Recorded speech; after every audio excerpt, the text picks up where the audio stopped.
మీకు ఒక శుభవార్త చెప్తా. ఒక వ్యక్తి శారీరకంగా సర్వాన్ని కోల్పోయినా దేవుడు ఒక్కడుంటే దేవుడున్నాడనే ధైర్యంతో బ్రతుకు కాలమంతా ఒక మనిషి బ్రతకగలుగుతాడు. నా మాట మీకు అర్థమైందా? జీవితంలో అన్నీ కోల్పోయినా, ఇక నాకంటూ ఏం మిగలలేదు, నిజమే, సర్వాన్ని కోల్పోయినా దేవుడు అనే ఆ ఆదరణ, దేవుడు అనే ధైర్యం నీ గుండెల్లో ఉంటే, ఆ ఒక్క ధైర్యం ఏమీ లేకపోయినా అన్నీ ఉన్నవాడు ధైర్యంగా బ్రతికిన దానికంటే మించిన ధైర్యం నీ గుండెల్లో దేవుడు కుమ్మరిస్తాడు.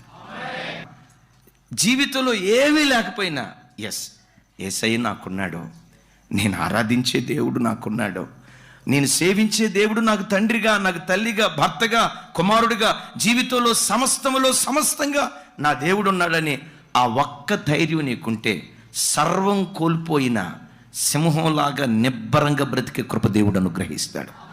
గట్టిగా చెప్దాం ఆమేన్. ఆ ధైర్యమే నీకు లేకపోతే జీవితంలో చిన్న కొరత కలిగిన, గమనించండి, బ్రతికి ఎట్లా ఉంటుందో తెలుసా?